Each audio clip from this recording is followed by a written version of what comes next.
Hernández, historiador, escritor. ¿Cómo estás, Víctor? Muy buenos días. Hola. Gusto de tenerte acá. Hola, nuevamente. Víctor. ¿Cómo están todos? Todo bien, pues, todo bien. Un saludo afectuoso a la gente que nos está escuchando y que nos está viendo.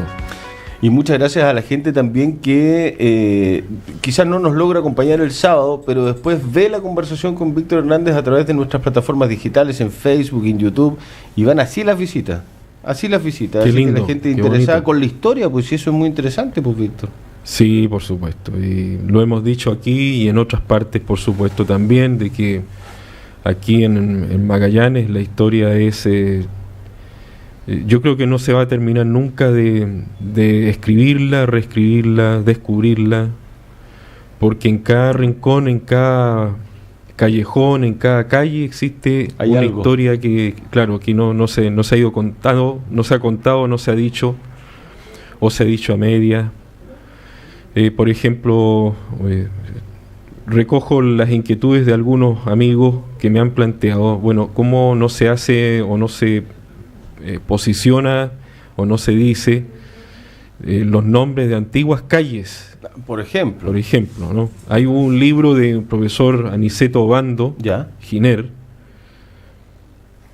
que él se llama Las calles de mi ciudad. Fue un libro publicado, un trabajo de 1978, 79 hasta el año 80, por ahí fue publicado. Ya.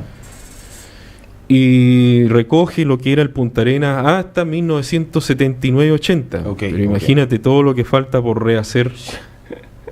Ahora, sin considerar los nombres que han tenido muchas calles, pasajes, Ujú. y además nombres de calle y pasajes que se le han colocado así sin considerarse la historia A la rápida. por a la decirlo de rápida, alguna claro, forma, ¿no? claro, que se han tomado en forma tal vez incluso arbitraria, Ya. colocando nombres de personas que no tienen nada que ver con la historia regional. Yo creo que el nombre de las calles, de los pasajes, de las plazas, de los monumentos, debería considerarse eso. O sea, puede ser un personaje muy importante a nivel nacional o internacional o lo que tú quieras, salvo que sea alguien muy, muy significativo, pero que tiene que tener una validez, tiene que tener una relación con el contexto magallánico, patagónico, para que tú lo involucres en el nombre de una calle, de un pasaje, de una plaza. Yo te invito, si te parece, para que Sí. en nuestro próximo encuentro hablemos de nombres de calles antiguas. Me parece. Sin perjuicio de que podríamos contar algunas. Por ejemplo, José Menéndez se llamaba Valdivia. Valdivia, claro, hasta el 11 de septiembre, pero no el 73, Ya. sino de 1976. Ah, mira. Ahí se le cambió el nombre de la calle, se le bautizó como José Menéndez, pero además don Augusto José Ramón Ya. Pinochet Ugarte vino a inaugurar el edificio de la actual torre de gobierno y el edificio Correo. Acá en la esquina. Exactamente, ¿ya? Boris con José Menéndez. O Exacto. Boris con Valdivia en ese Borias con Valdivia. Entonces, ese justo cumplía 3 años el gobierno cívico-militar, tiempo. Ujú. o dictadura cívico-militar, o como quieran llamarle, Exactamente. y se aprovechó de de cambiar el nombre de la calle Valdivia por José Menéndez. ¿Ya? Hay otras calles acá en el centro que son Ecuatoriana. Ignacio ecuatorianas. Carrera Pinto. También en esa misma fecha se le puso Ignacio Carrera Pinta. Por esa fecha. Siempre buscaban el mes de septiembre, ¿Por las fiestas patrias? por las fiestas patrias, por lo que significaba el 11 de septiembre para la Junta, ¿no es Ujú. cierto?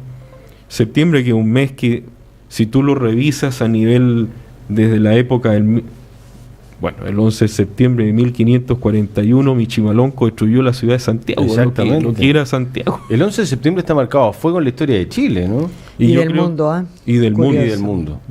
Y yo creo que el golpe de Estado también, la elección del día pasa un poco por eso. Ah, sí. ¿Tú Yo crees creo, que estaba sí. un poco premeditado, por Sí, decirlo de alguna forma? Sí, sí. Claro, es un día que tiene un simbolismo, tiene algo, un ícono, icónico, como Sí, se dice. sí. Y siento que septiembre, Sí. que uno lo toma y se nos ha enseñado, y lo tenemos en el inconsciente, pero en la realidad propia cotidiana, de que es el mes de la independencia, las fiestas patrias, pero la declaración de independencia no es en septiembre, No. es el 12 de febrero, ¿no? 12 de febrero se cumplieron no hace mucho 200 años. Por eso se hace el Festival de Talca, para los más cercanos a lo artístico, cultural, ¿no? Pero se firma en Concepción, o en el antiguo Concepción, no hay que olvidarlo. En el antiguo Concepción. Claro, porque Concepción es una ciudad también muy especial, alguna vez nos vamos a referir de eso, que ha sido destruida 7 veces. ¿7 veces? Sí, a lo largo de su historia. Y reconstruida 8 veces. Claro. Por distintas destruida razones. por terremoto, por alzamiento de los mapuches. Lautaro la destruyó 2 veces.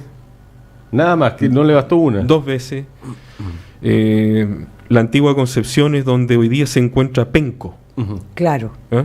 Ahí estaba la antigua Concepción. Concepción fue devastada no solo por terremotos, también por tsunami en esa época, en otras épocas anteriores. ¿Ya? Entonces es una ciudad muy especial y que fue la frontera durante muchísimo tiempo, siglos, en que estaban los españoles hacia el norte y hacia el sur. Después del desastre de Curalaba, 1598, 1600, ahí derivaba el sur, y el sur era el pueblo mapuche. Tal cual. ¿Ya? Desde el río Biobío al sur, exactamente.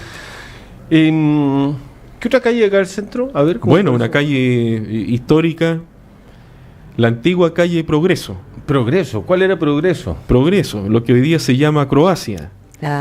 Pero antes se llamó Yugoslavia, claro, entre 1962 hasta 1990 y tantos era Yugoslavia. Siempre fue Yugoslavia. Hasta que comienza el tema de la división de Yugoslavia. Justo cuando está la época de la guerra de los Balcanes, un poquito antes. 91, 92.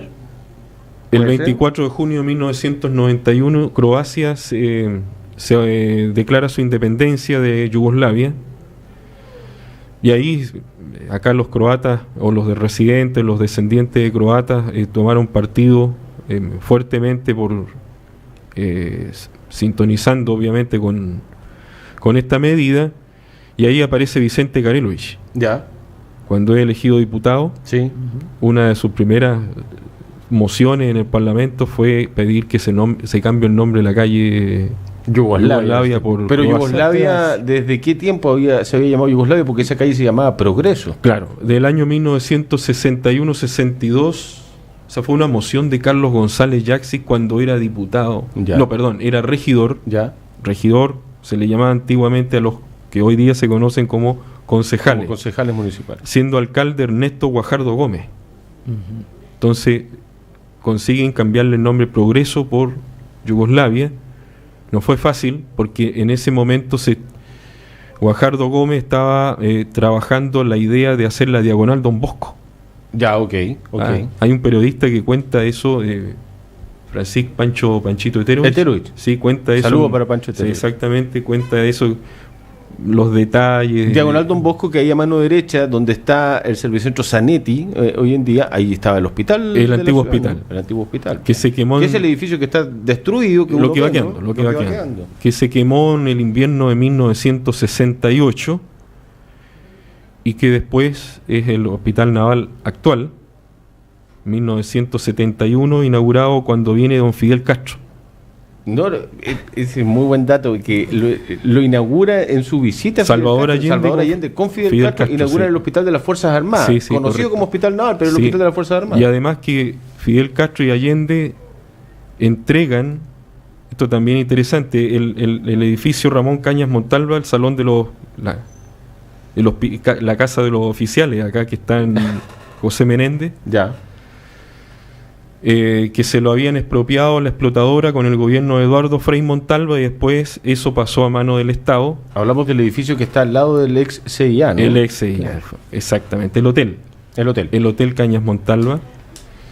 Y eso, la casa militar, y eso se entregó a la familia militar, precisamente al ejército, con Allende y Fidel Castro acá. Es un dato... Y el hospital naval. Y el hospital... Son datos escondidos. Sí, por supuesto. Sí. Y Pinocho inaugurante. Sí. Víctor, la semana pasada nos quedó pendiente un par de cositas respecto del Estrecho de Magallanes, que fue la meca del comercio, porque es el paso entre los dos océanos, pues entre el Atlántico y el Pacífico, y entre el siglo XIX, principios del XX, era el núcleo comercial, por cierto, de esta parte del mundo, hasta que se abre un canal artificial que se demoran, no sé, 80 y tantos años creo que se demoraron en construir el canal de Panamá, con más de 2.000 muertos en la historia de la construcción del canal de Panamá, y eso significa que el estrecho de Magallanes, en un momento, me imagino yo, después de ver esta bahía plagada de embarcaciones, cambia absolutamente la realidad del estrecho, ¿no?, con la abertura del canal de Panamá. A ver, lo hemos dicho acá, por lo menos hasta el año 1840 aproximadamente, antes que entrara en rigor o se adoptara por la mayoría de las marinas en el mundo la navegación a vapor, casi todos los barcos, en esa época clipper o veleros, ya evitaban el estrecho de Magallanes, es decir, hasta 1840. ¿Y por dónde daban la vuelta, ya sea del Atlántico hacia el Pacífico y viceversa? A través del Cabo de Hornos. Uh-huh. Claro. Entonces, climáticamente era un riesgo. Era un terrible, pero preferían ese riesgo porque desconocían, no había una cartografía como se conoce hoy día.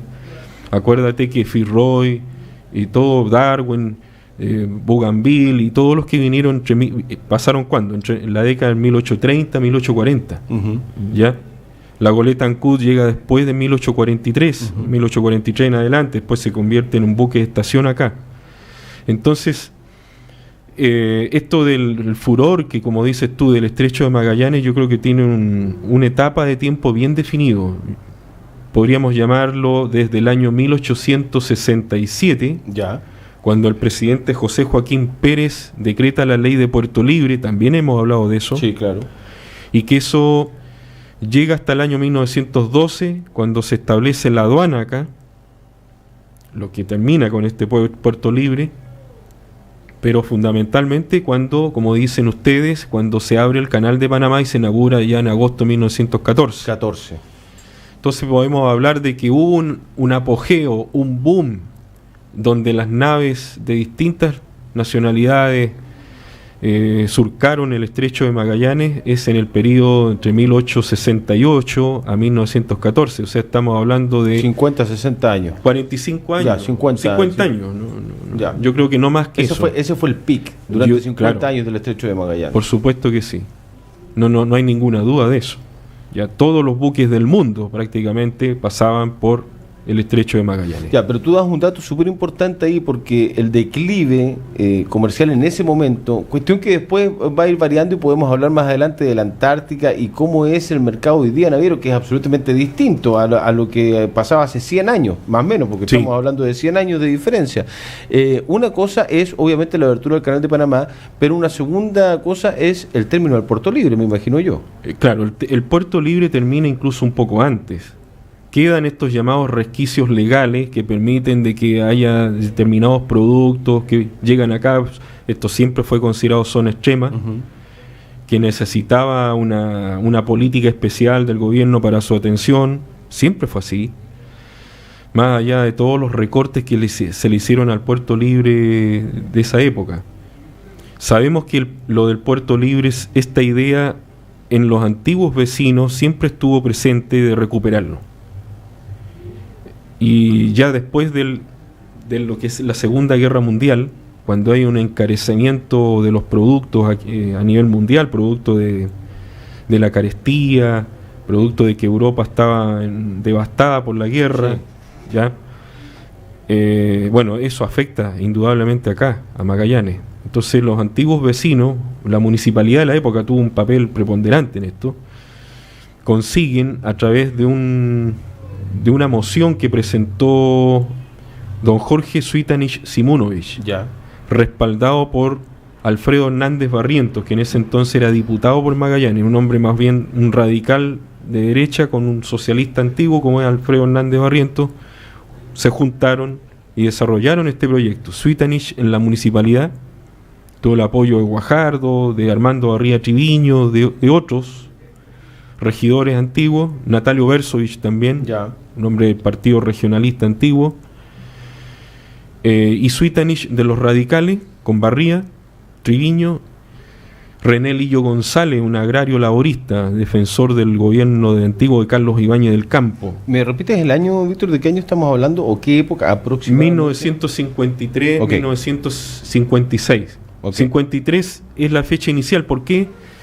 Porque el presidente Carlos Ibáñez decreta el puerto libre para Arica, julio de 1953.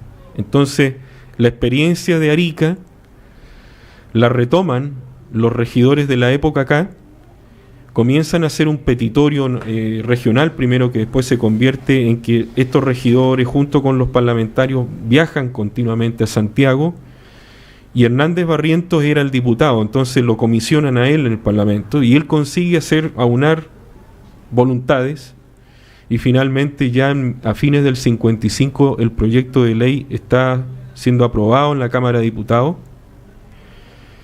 Y el 23 de febrero de 1956, el presidente Carlos Ibáñez del Campo, que siempre estuvo a favor del Puerto Libre, en 1955, en el invierno de ese año, hay fotos de la época, el presidente Ibáñez viene acá, viene con su ministro de Obras Públicas y con el ministro de Hacienda, además de otros funcionarios de la época, de gobierno, de ejecutivo. Entonces se produce un desborde del río Las Minas. Ya. Y él estaba revisando lo que era el antiguo barrio yugoslavo, hoy día barrio croata. Ahí lo pilla a Ibáñez el desborde, Ya. metido en el agua, se sale el río, ¿entiendes? Y él está afuera con su chofer, un Chevrolet 51, qué sé yo, y los ministros. Entonces se cuenta la anécdota, que Ibáñez le pregunta justo a los dos ministros clave para este caso, de Obras Públicas y de Hacienda: ¿tenemos plata para arreglar este desastre?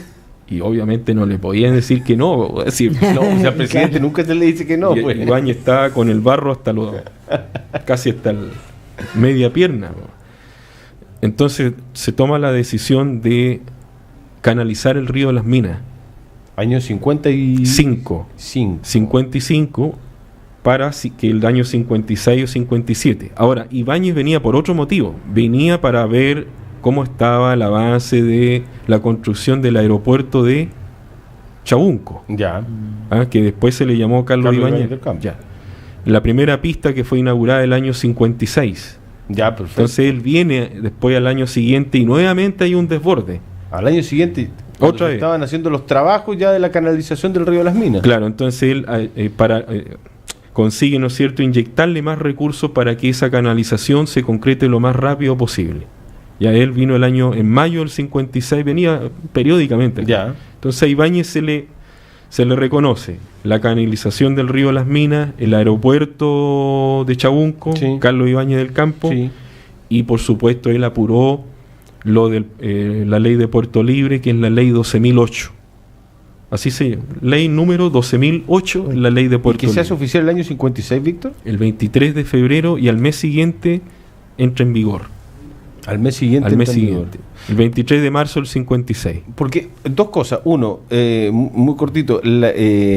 Imagínese el río de Las Minas sin murallas a los lados. No había nada. No había nada. No. Era un río, era un tierra. río, exactamente. Ya, tierra y pasto a los lados. Exacto. Eso era el río de Las Minas hasta 1955-56. Exacto. Y gracias a Carlos Ibáñez del Campo se canaliza y comienza la construcción de lo que hoy día conocemos como el río de Las Minas. Como el río de Las Minas. Perfecto, Exactamente. perfecto. ¿Por qué Carlos Ibáñez del Campo tenía esta cercanía con el sur, con el extremo sur, con Magallanes? Yo creo que su visión geopolítica era muy importante porque él era militar. Sí, claro. No te olvides que Ibáñez es extraño, es uno de los presidentes, estuvo en dos periodos como presidente. En una fue un dictador y en otra fue elegido por la ciudadanía, con amplia mayoría. Acá sacó la primera opción, yo creo, a nivel nacional. Pero si tú analizas, los dos gobiernos de Ibáñez para Magallanes fueron muy significativos. En su primer gobierno, entre 1927 a 1931, Ibáñez nos dio la categoría de provincia. Ya. Se construye el camino de Puerto Natales, Ya. ahí está la influencia de Ramón Cañas Montalva, un hombre que los asesoró mucho. Merino Benítez en la aviación, lo contamos Sí. en jornadas anteriores. En su segundo gobierno tenemos todas estas medidas exclusivas para Magallanes, pero que también tienen que ver con lo que estaba pasando en Arica. O sea, él decía, bueno, aquí tiene que haber un desarrollo para las zonas extremas. Pero yo creo que lo más importante es que Ibáñez era un hombre de región, porque había nacido en Linares, e Ibáñez nunca le gustó Santiago. Ya. Ibáñez odiaba a los santiaguinos, por decirlo de una manera, Sí, entre sí, comillas, sí, no sé, yo sí. quiero que se entienda lo Sí. que estoy planteando. Un defensor de las provincias. Era un defensor acérrimo de las provincias. Ibáñez era un hombre muy campechano, detestaba la vida santiaguina, no era un hombre bohemio. Santiago era una ciudad muy distinta como fue después del 73 Sí. o como fue los 90 hasta el día de hoy. Era una ciudad, era un pequeño París. Sí, así. absolutamente. ¿Ah? Se vivía de noche. La bohemia santiaguina llegó a tener fama a nivel latinoamericano. Sí. ¿Ya? A Ibáñez le detestaba todo eso. Y detestaba la colusión entre los políticos con los periodistas, por ejemplo. Ya. ¿Ah? Porque a él lo vivían criticando, lo vivían pelando, y él no tenía quien lo defendiera. Claro. Entonces, yo creo que hay un poco de eso también. Ibáñez era un hombre parco, no era un orador del estilo de los antiguos políticos, Ujú. ¿no? Un Frei Montalva, un Allende, un Bosay, No, eran un Tomic, cosas distintas. era distinto, ¿ya? No tenía esa labia. Un Alessandri, que fue el león de Tarapacá, Sí. que fue su eterno adversario político. Víctor, nos van quedando pocos minutos y te quiero preguntar por la actividad que hay el próximo lunes, pero quiero hacer un paréntesis porque hablábamos temprano con Helga, ha sido tema durante la semana el tema de la migración y claramente el estrecho de Magallanes, la navegación Sí. ayudó a que, porque además este tema de la migración es cíclico.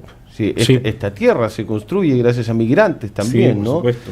Y hoy día estamos viviendo, no sé si algo muy similar, pero estamos empezando a vivir nuevamente el inicio de un nuevo ciclo migratorio, no solamente en Magallanes, a lo largo del país Lo y que- está pasando en el mundo. Lo que pasa, Helga, Mauricio, es que la gente tiene un cierto prejuicio contra los inmigrantes, ¿no es cierto? Porque tú asocias emigrante con gente color, ¿no? De raza negra. No debiese ser así. No debiese ser así.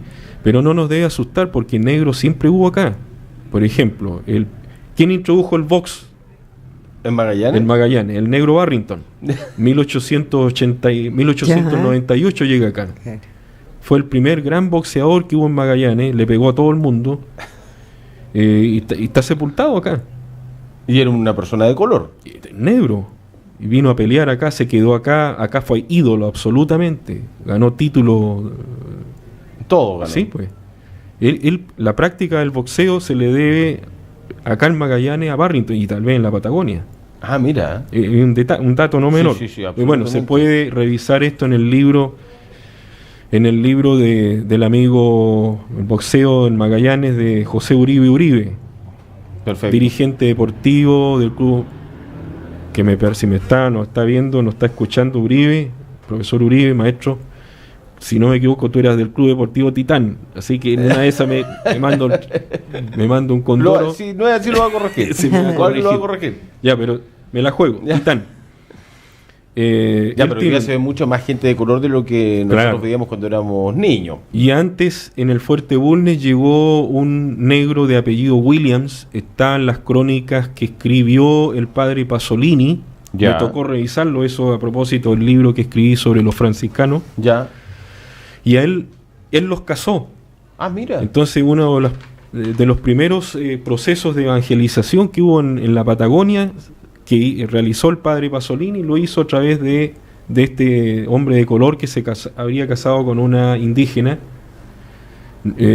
Habría que revisar bien, porque en esa época ellos se escribían y mandaban su correspondencia a Castro o Ancud, donde Ya. está el colegio de Jesús de Castro, donde provenían ellos, que eran sacerdotes italianos que habían llegado ahí Ok. a crear esta misión y a fundar este colegio, o a la diócesis, al obispado de Ancud. Habría que revisar eso. Aparte de estos dos casos deben haber otros más. Claro que sí. Claramente. Claro que sí. Los vamos a conversar más adelante. Lo vamos a conversar. Dame unos minutitos, Dani, porque quiero que nos cuentes de la actividad que es este lunes, un trabajo que además nos has contado durante toda la época estival, enero, febrero y mucho antes, que vienen trabajando en este libro de crónicas inéditas de Marino Muñoz que se va a lanzar públicamente este lunes. El lunes a las 6:30 de la tarde en el Museo Regional.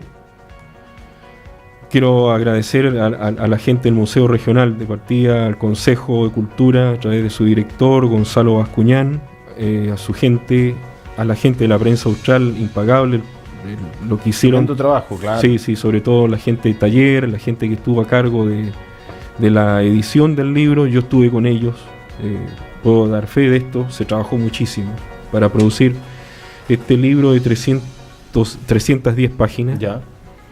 Que lleva, para que nuestros auditores, la gente que nos está viendo, comprendan cómo se trata esto. Esto es un trabajo de recopilación histórica de 129 crónicas de Marino Muñoz Lagos, que lo convertía hasta el momento de su fallecimiento en abril del año pasado en el cronista literario vivo más longevo que tenía Chile y que estaba acá en Magallanes. Mira. 70 años de producción ininterrumpida, ¿ya? A raíz de eso, el libro cuenta con el prólogo del que es en este momento, era en ese entonces el segundo más antiguo y que hoy día es el más viejo que de los que va quedando, Wellington Rojas Valdebenito, que se encuentra en Angol. Ya, ok. Va una entrevista de un académico de Estados Unidos, don David Petreman, que se ha encargado de llevar la literatura tanto de Francisco Coloane como de Marino Muñoz Lagos a las universidades norteamericanas, haciendo las traducciones o las ediciones bilingües. Ya. Así que insertamos una entrevista del doctor Petreman. Además va el ensayo, que es el aporte mío, que es un trabajo más o menos de 70 páginas, si no me equivoco, donde hacemos un análisis de la obra de la vida, de la vida, de su contribución acá. Muñoz Lagos, posiblemente él trajo al austro la generación del 38. Ya. Es decir, a Nicomedes Guzmán, a Óscar Castro, al mismo Gonzalo Rojas, a Nicanor Parra, escritores que eran muy jóvenes en esa época, a Coloane, que en esa época no se leían acá. No se leían. ¿Qué se leía en Magallanes? Magallanes siempre ha tenido este rótulo de ser una ciudad media clasista. ¿Qué se leía? Literatura francesa, inglesa, el siglo de oro español. Hubo otro profesor que llegó en esa época, tampoco antes, Julio Ramírez Fernández, especialista en el siglo de oro español, formó, profesor de castellano del Pedagógico de la Chile, formó generaciones completas. Gonzalo Rojas, Nicanor Parra, eran jóvenes escritores que estaban partiendo. Claro, como ahí hay que leer con Fernández, con Ramírez Fernández, tú tenías que leer y saber del Quijote, de Calderón de la Barca, y se formaron cuántos profesores de castellano bajo el alero de la batuta de Ramírez Fernández. Y Muñoz Lagos él coloca sobre la mesa a estos maestros, a estos escritores que están comenzando y que después fueron la generación del 38, la famosa generación del 38. Víctor, 18:30 el lunes en el Museo Regional se va a presentar el libro. ¿El libro va a estar a la venta o el libro se va a poder conseguir gratuitamente? ¿Cómo va a ser la distribución? No, nosotros tenemos que, eso lo vamos a explicar después, porque como esto ha sido muy encima y tenemos que hacer una presentación que está pendiente de diciembre. En enero vamos a hacer esta presentación, ahora en marzo vamos a hacer esta presentación en el Museo Regional, entendiendo que después viene el otro proceso, vamos a tener que continuar con este trabajo, ya hay unos compromisos adquiridos que vamos a tener que ir a Victoria, Mulchen y Angol, posiblemente Talcahuano. Y de ahí viene el otro proceso de la entrega del texto a la comunidad. Bueno, y ahí vamos a estar avisando, y le vamos a estar contando acá a la gente cómo se va a hacer. Víctor, un abrazo, muchas gracias. Como siempre a ustedes, que me aguanten. Que estén muy bien. Chao. Chao, Nos vemos. Pausa.